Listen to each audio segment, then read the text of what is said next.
think we're good. Oh, perfect. I think we are live, and we are back for another U.S. Signal Scene. We're excited to be here. This is a fun one. I'm really excited to talk about this. If you just to call it out, if you saw Ryan's post on LinkedIn, he made a little competition.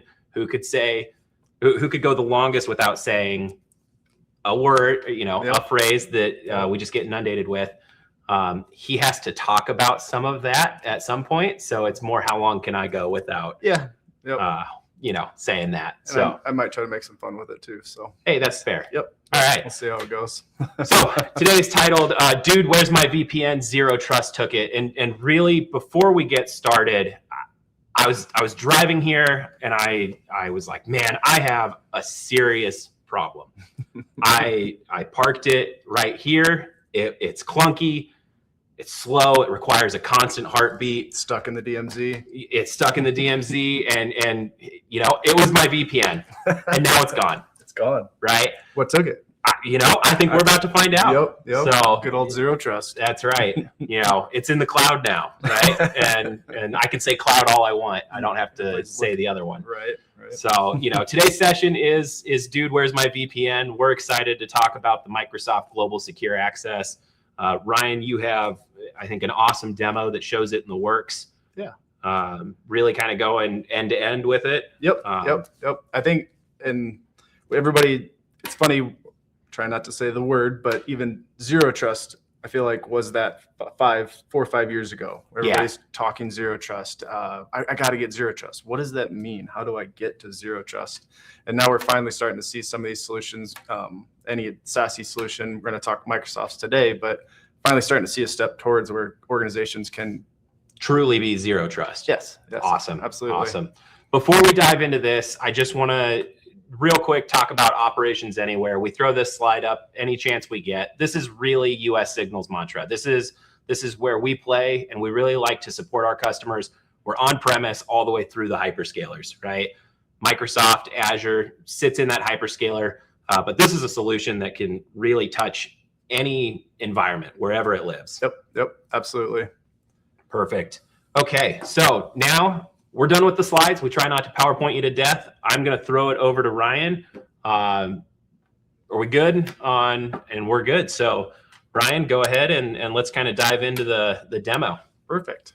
So Global Secure Access is Microsoft's security service edge. And really the biggest play here is this going to fully replace your VPN? Maybe someday, but the goal here is just to get introduced to it, understand. I'm sure plenty of people have seen the Entra suite and maybe private access, private internet access, but not really understanding what they can do with this tool. So being able to hop into Entra here, you've got your dashboard once you're configured, and it can be a lot at first. You've got your online services where users are connecting. The big thing that is the differential marker of Global Secure Access to a traditional VPN is we have that identity now behind it. When we're connecting, it's not, I see IP address 10.1.1.1 is connecting to Spotify. Now I'm going to actually know what my users are accessing and see who the user is, what they're doing. Yes. Yep. Not scary, but it's a more controlled environment. Yes, for sure. Yep. Absolutely. When it comes to Global Secure Access, there are two big pieces to differentiate. They have private internet access and private access.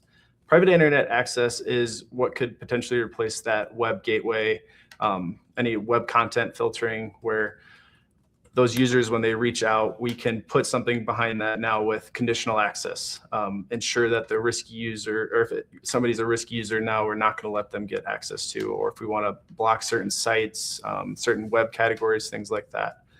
So I'm going to dive into that piece first here.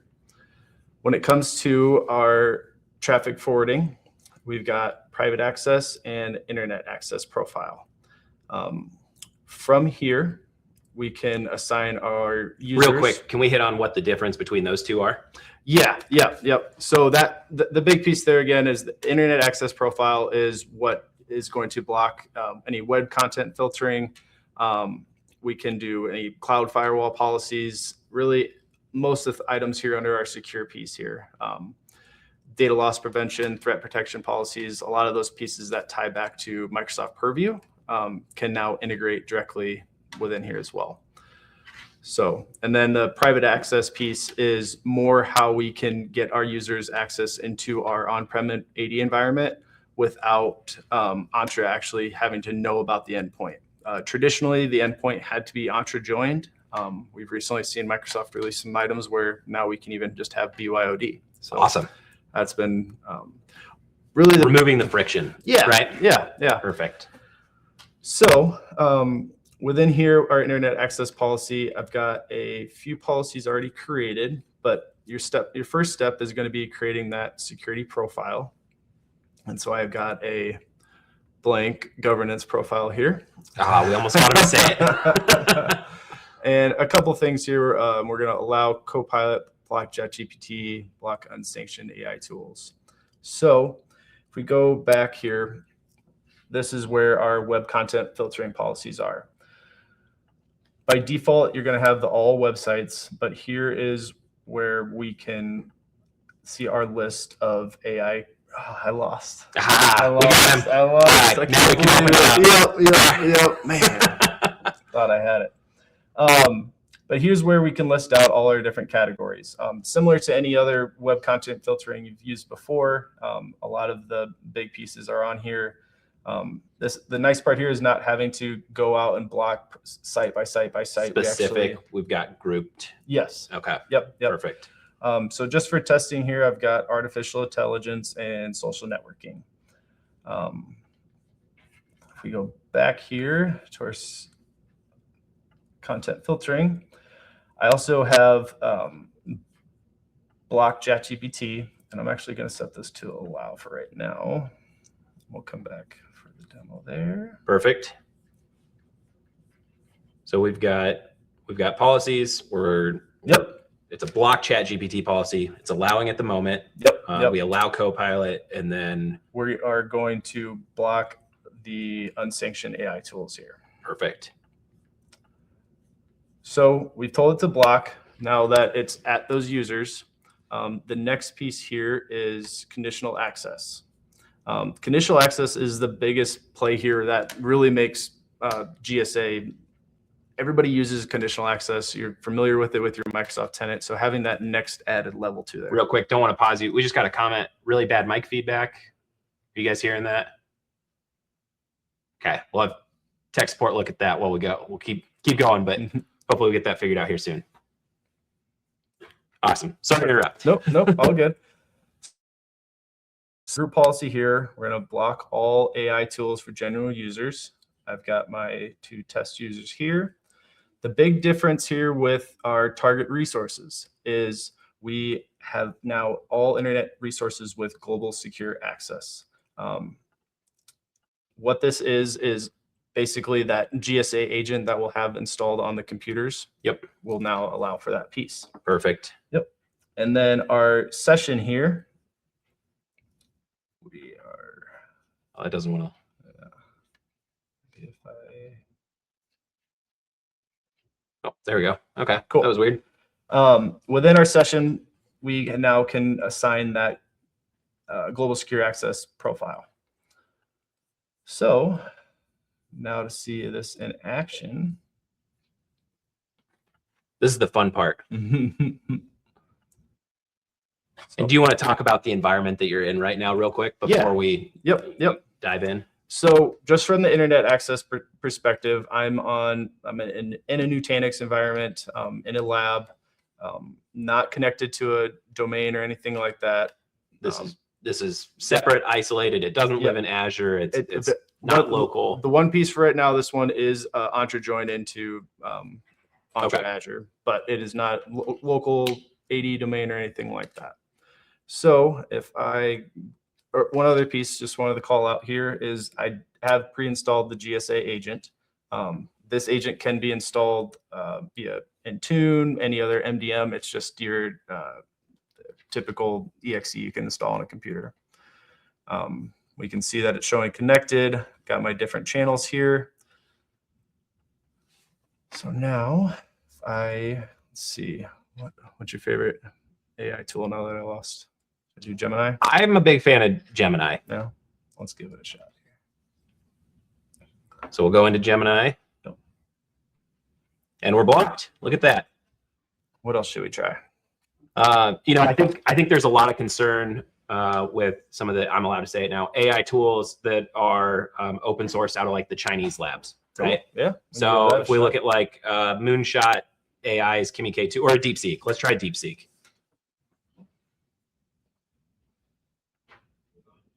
And we're blocked. Yep. Okay. The big piece here that we get a lot from clients that are, how do I make sure my users aren't getting into AI tools that maybe aren't sanctioned? It's always been difficult to have that conversation because you can start blocking URLs and things like that, but then that next AI solution comes out and they pop up. Yep. Yeah. So the category piece is huge. Being able to just block all entirely. Yep. But then maybe you are starting to do Gemini Enterprise, or you're starting to use Claude Enterprise.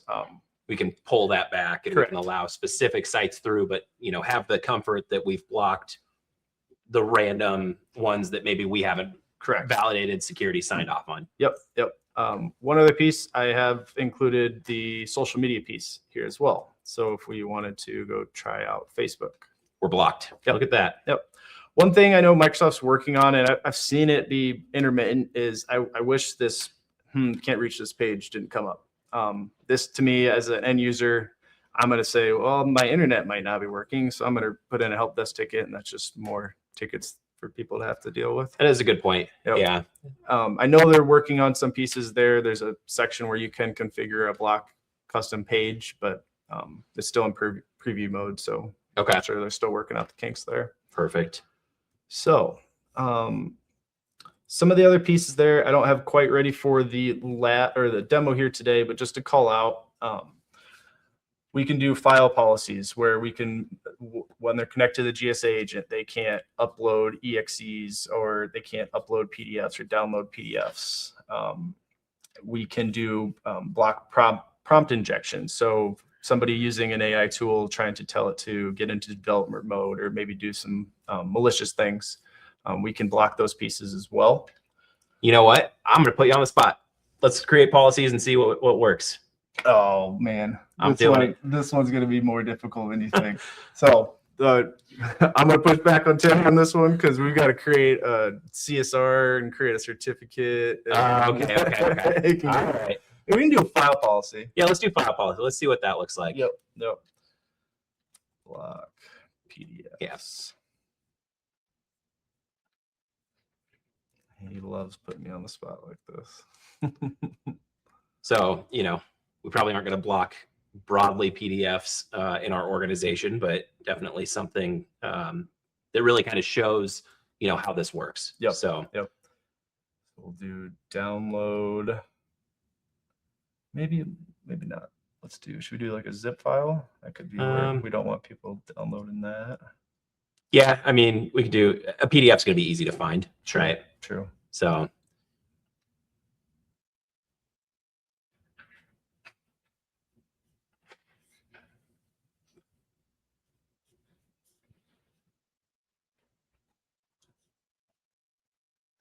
PDFs from AI. Get even one added step there. All right, so we get to see we can add destinations to it. All right. Next and review. Now we got to find a. So now we created the policy. Now we have to make sure we link that policy to our profile name. And remembering you can have multiple profiles, but just for the demo here, we're keeping it all the same. Existing file policy, blocking PDFs.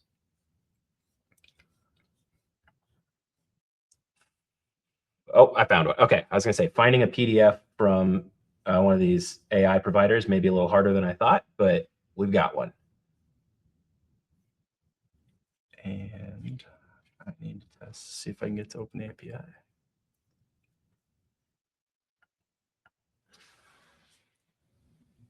The joys of doing it live Mhm. are sometimes it may not go our way. We'll see. Are we still blocked in that policy? Yep. Okay. So we're going to take policy out. This is an important actual thing to remember as well, right? Where your rules, you've got to make sure that you don't accidentally block and then maybe allow. How does talk through Yeah. So that the priority list? it goes back to that priority. So in this scenario, I had blocked unsanctioned AI tools here at the bottom, but our priority here at the top allowed Copilot blocking ChatGPT.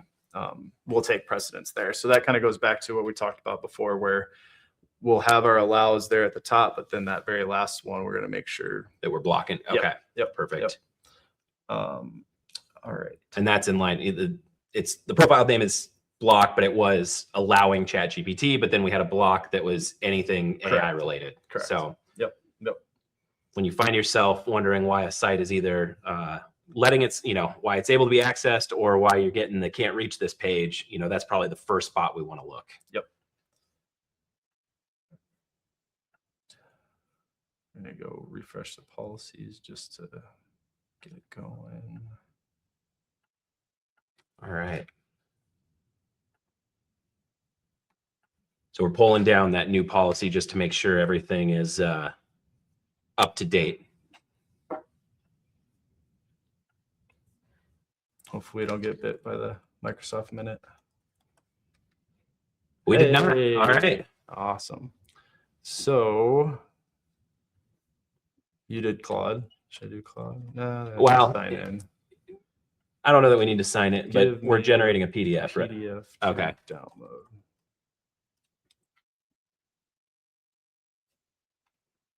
Oh, it wants details. Mm-hmm. Anything, you're in the middle of a demo. Or, okay. There we go. Taylor's resume. So we really I almost put your last name. I was like, yeah, we don't want to. I don't know. I mean, I'd be curious to see what comes back in the free chat GPT, but. All right.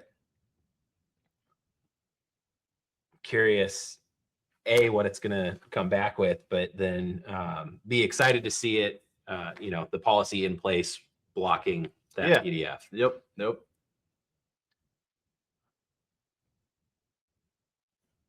Oh, we got it. Okay. Well, we're not gonna copy and paste all this Python code. No. Here I've got to Google real quick. Yep. Because it's on the Anthropic. So if you let's see, just type Anthropic, the complete guide to building skills.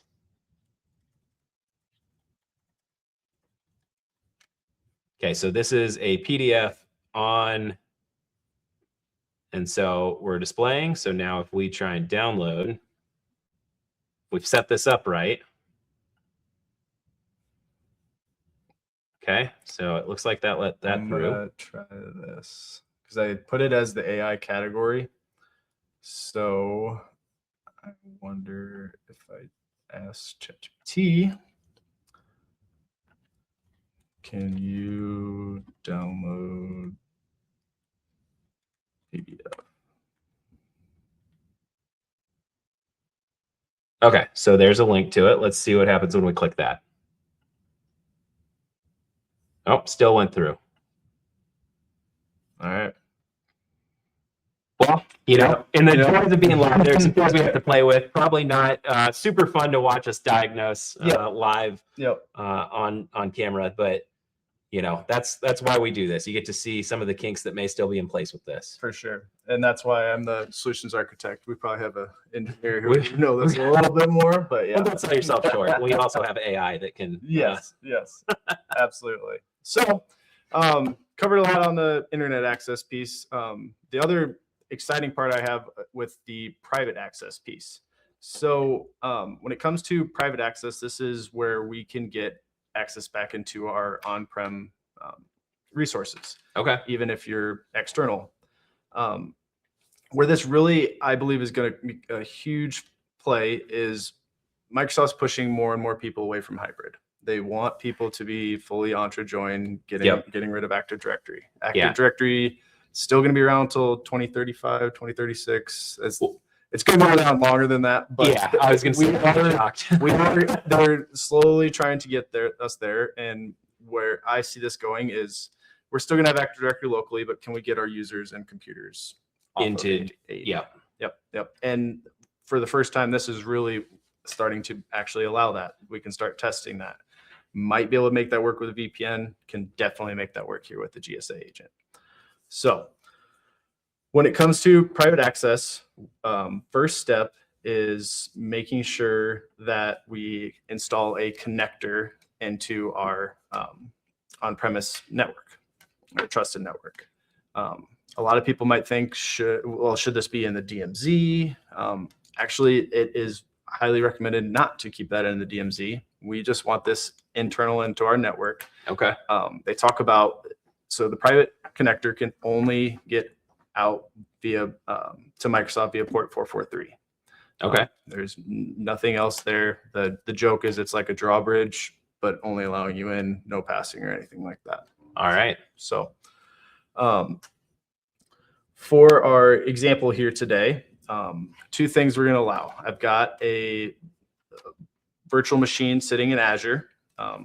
Again, no domain or anything like that. And I've got a VM that's sitting in a Nutanix cluster.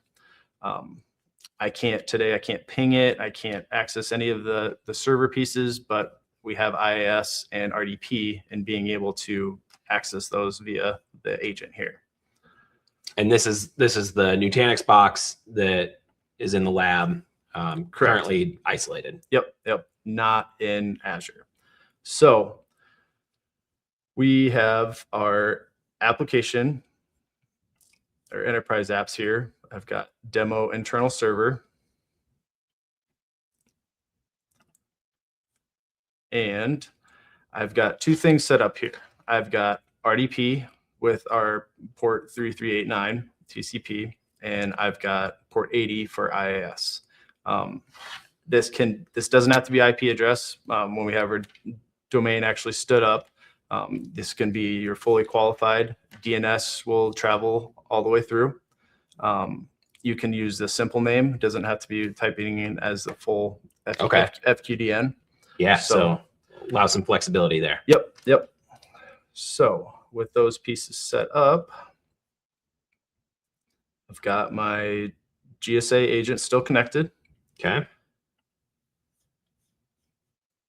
And now if I go to 1604, connected to my US Signal corporate internet.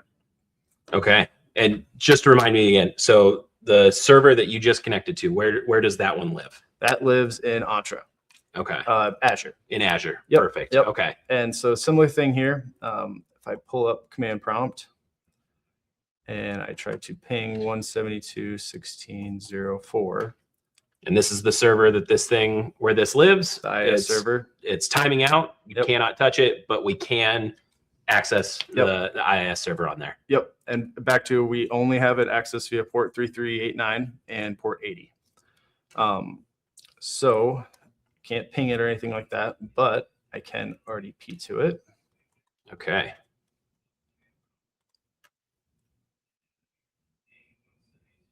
All right. We see it even. Yep. Prompting up here. Entra test. User. Hopefully Ryan remembers the password. I was thinking about it. Hey, there we go. And with that, we're in the server in Azure. Yep. Right. Yep. So a lot of different use cases here. Really, when it comes to if you're starting that process to replace that VPN, you're going to start with maybe just a few, working with those application vendors, understanding what ports are available. Another big use case that we've seen here is SMB shares. So historically, file drives, the drive mappings. Oh, I need to get VPN so then I can actually see that drive mapping. Now, right out of the box, if we have that stood up, you've got it mapped. You sign in, GSA connects, and you're off and running. Wow. Easy. Easy. Especially coming from my past, I've done the times where I'm trying to set up that VPN and the firewalls and understanding working with maybe a contractor, trying to get them in with the VPN. Maybe they forgot their credentials. It can be a whole mess. And we've been able to remove that. Yeah. Especially it's, as you might have seen, not overly complicated. If you understand Entra, it's not a huge undertaking of trying to learn global secure access. So I'm going to hit you with the question I think a lot of people are probably wondering. And anytime you deal with Microsoft, you got to deal with the licensing.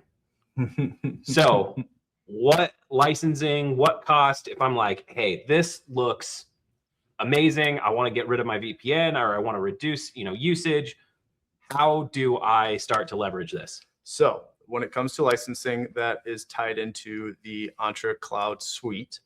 Now it can be separated out.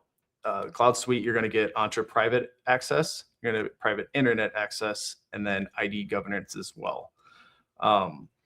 The two pieces, I don't see ID governance really a whole lot of adoption these days. Okay. Besides maybe the bigger organizations that are hosting their own with external users trying to connect and things like that. But for most organizations, probably would recommend the private internet access and the private access bundles. Okay, perfect. One piece to that, a lot of people aren't aware of is when it comes to traffic forwarding. I didn't touch on it at first, but there is this Microsoft traffic profile. What this does is we can enforce that anytime a user's getting to Outlook or Excel or anything like that, we can make sure that that traffic is going directly to Microsoft Security Service Edge, not anywhere else. Okay. Another piece to that now is we can also bring in conditional access, where I know I keep harping on conditional access, but this is really, it becomes your next gen firewall. We can keep those continuous evaluations going along. We can enforce MFA. I think one of the coolest things I got asked maybe it was like 2 years ago. I want to enforce MFA when users are connecting to a file share. Okay. And it just, I went back and forth in my head, was like, maybe could we figure out something? Start playing with the rules. Yeah. Really creative with it. And they're just like, man, I'm making this so much harder than it probably needs to be. And now with something like this, with private access, we can add that on there to it. Easily create that scenario. Yep. We don't have to get wild with it. Right. Another piece that I've been asked in the past that is now available here with GSA is within our private network, we want to make sure that users can't get to their personal accounts. Okay. Or maybe not even to another tenant. We want to make sure that they are tied to our tenant. That is this universal tenant restrictions piece here. And by turning it on, by default, yes, it's going to make sure you're only going to your tenant. There's going to be use cases where maybe we need to allow whitelists, domains, things like that. Yep. And all of that is still back in your tenant restrictions page where you can allow for different domains and things along those lines. So perfect. A little bit more structured, connected, keeping Okay. those pieces in play. So, Yeah, absolutely. yeah. Wanted to bring up another piece here with the traffic logs. So while all this is really cool, when it comes to auditing, making sure if somebody's having an issue or seeing where our traffic is going, that is all back here within our traffic logs. By just clicking any of these here, we can get even more details, where the device OS was, the device ID, the device name, IP address, things along those lines. So perfect. Yeah. Okay. If I have a mixed device environment, right? I am not just Windows devices. We're both on Macs. Yep. What operating systems are currently supported? So that is the fun part I like to talk about because I am a Mac user. Mac recently now is supported. Amazing. Yeah. And not just for the private access, also for internet access as well. That was a big accomplishment last year at Ignite. The other neat piece here is iPhones and Androids are both supported. along with Windows ARM devices as well. So your Surfaces, things like that. Historically, when it comes to iPhones and Androids, I need to access an on-prem web server or something like that. Trying to get a mobile phone VPN'd in, much of an undertaking. Okay. If anybody out there has done it before, love to hear feedback, because it's done it myself, and it's A little bit more of an effort. oh yeah, a lot of work for just what you're trying to accomplish there. But something with GSA here today, getting the client installed, getting the traffic profile set up, and you're off and running. Perfect. One kind of last question on that. We've really kind of hinted here, you've shown how easy it is to set up. If I'm somebody that really wants to get started with global secure access, how much time am I looking at spending on this? Is it, am I looking at like 30 minutes, an hour to start playing around with it, get some rules in place? Or is this like I need a couple days to evaluate and set up? And my honest opinion, I don't see it, you getting set up, getting the licenses you need, at most a day. And okay, when it comes to just getting familiar with it, setting up, I would say a POC shouldn't take any more than a day. Just Perfect. Getting the IS set up and things like that. And again, comparing this to another VPN solution, I just, again, I mean, we've both been a part of a number of VPNs. Yeah, I know, because I've had my moments. I'm the biggest Microsoft guy you'll probably meet, and yet I'm like, okay, just try not to be too pushy on this. Don't just, not everybody has to be Microsoft, but it is a cool product. I like to, if there is something neat that Microsoft's doing, I love to tout it as much as I can, because there's not a ton of adoption today on this, but I see it really starting to get going. Yeah, I think it's, as you had said earlier, right? Something that we heard a lot about 4 or 5 years ago, really starting to find its place in an organization. Sky's the limit, right? Oh yeah, absolutely. Especially we're going to start seeing more and more people accessing anywhere. That's kind of the next thing too. So making sure we can secure our data, let users connect where they need to want, or where they want to connect, and we're off and running. One other piece I wanted to talk about here with remote network. So you might find yourself with a branch office or another location with a good amount of users that maybe getting the agent installed on all those computers might be a little much. That is where we can set up a remote network, a BGP connection with that network's router. Now, any connection coming through that will be loaded with the GSA, so we can, again, back to conditional access, enforce things like that. So perfect. Potentially could take away something of MPLS setup. Saving a little bit of bandwidth there as well. Yeah. So been seeing some people start testing down that road. Interesting. Yeah, they're really making this kind of a full-featured suite to manage access, your network. Everything always ties back to conditional access. That's the biggest thing.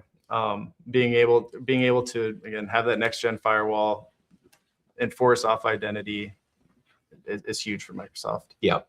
Perfect. One other piece to talk about here is, as you get going with the global secure access, you might realize, man, I don't even know what my users are connecting to. Unfortunately, I got to do a little bit more discovery, but it would be awesome to just see this going. That is where quick access comes into play, where we can set that IP range of your networks.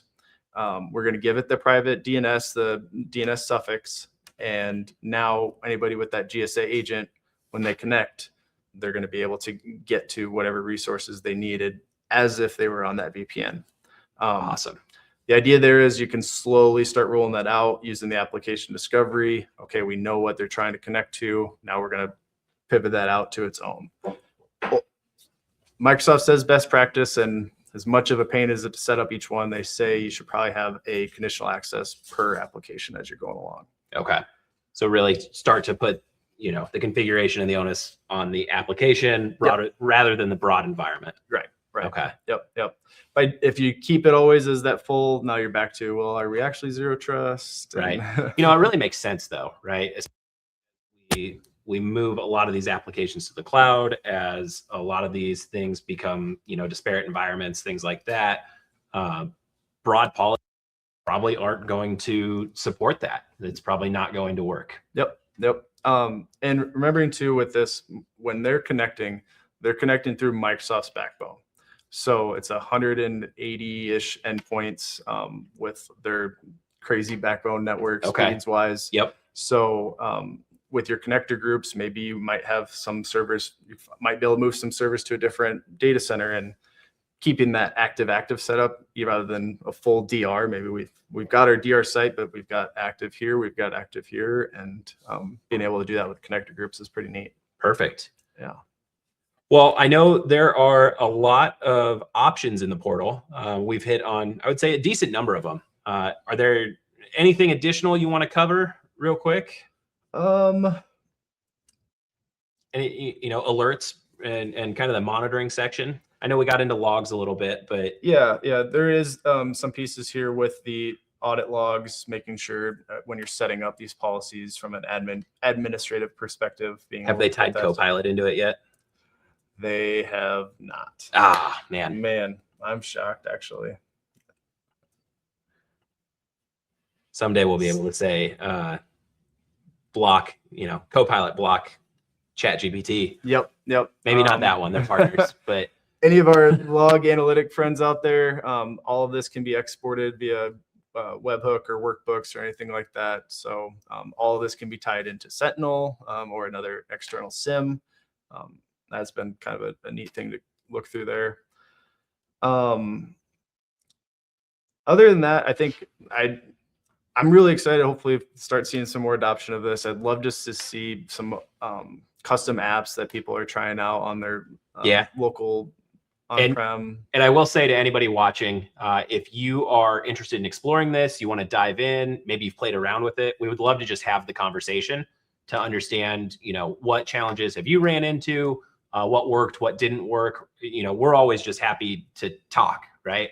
I'm not going to try and, push sales on you. Yeah. We don't need your account team there. Would love to have them, but if we're looking to have a real kind of technical conversation, we're not pushy, answer questions, just reach out to Ryan or I. We are always happy to have that conversation. The nice part here too is there is a trial. Oh, perfect. With the Entra Suite. So even if that was something that you were interested in, and the other part is this can run side by side with your VPN. So it's not like, oh, if we're going to try this, we got to start really getting away from that. Absolutely the all or none. Yep. Okay. Just building some of those use cases, showing management, things like that. I'm really interested of some of the being able to put multi-factor now on some of those Microsoft pieces that in the past maybe you've had to use a Duo, something along those lines. Now we can start integrating some of those other pieces there. So perfect. Yeah. Okay. Anything else as we scroll through? Again, I know we've covered a bunch of it. I think, if anybody has any questions, feel free to throw those in the chat. We're on, a little bit of a delay between, what you see and where we're at right now. But we will definitely keep an eye on that and answer what we can. Figure just part of the demo too. So I went in and I disabled the GSA agent. So now if I try to get to something that's not cached. Yeah, I know. Is it going to do it again? I did 5. Go to like Google or, oh, this is the private network example. Yep.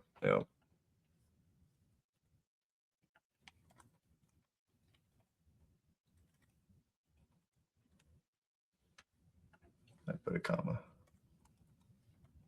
Typing is hard. Okay. So honestly, brings up a good point.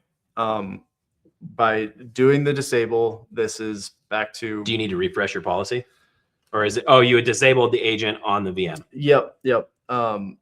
And I could go look, but something Microsoft's continually working on, but at this point, there's still about a 10 to 15 minute lag on that piece. Oh yeah. Yep. The Microsoft minute. Yep. Okay.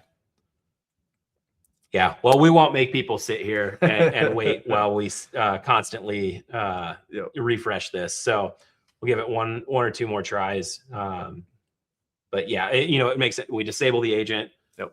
It's going to kill that connection once it updates. Yep. So Perfect. Well, with that, I think this has been a kind of a great introduction to GSA, to kind of the capabilities, really starting to move towards zero trust. Any kind of final nuggets, words of wisdom that you want to leave the viewers? I think the biggest thing, because I would put a good guess out there, 95% of people here at least have an Entra P1 license. Very common. Yep. So with that, I would challenge you all to go take a look at the Microsoft traffic profile, get that set up, be able to get a conditional access policy in there with that. Again, that's what comes with that P1 license. So yeah, something to at least start testing. And I'm sure your security folks would love to have one extra layer there. So awesome. Well, with that, I know we typically go an hour. Again, something that's pretty easy to demo, right? So right. I'm not gonna, drag this out just for the sake of time. We appreciate you spending, whether it's your lunchtime on the East Coast, whether it's still kind of early on the West Coast, spending this time with us. We love doing these every month. We try to, share something that we feel is, kind of newer, maybe you haven't explored. If you have topics or things that you're interested in, don't hesitate to reach out. Absolutely. We've got extensive labs. We've got, all kinds of resources. We would love to be the guinea pig of what, what customers are exploring, and then potentially demo and explore that here on our LinkedIn Lives. It'd be tough to find two bigger Microsoft nerds here. That is fair. So, all right. Well, again, thank you. We'll go ahead and wrap that up, and don't hesitate to reach out. Take care, everyone. All right. Thank you.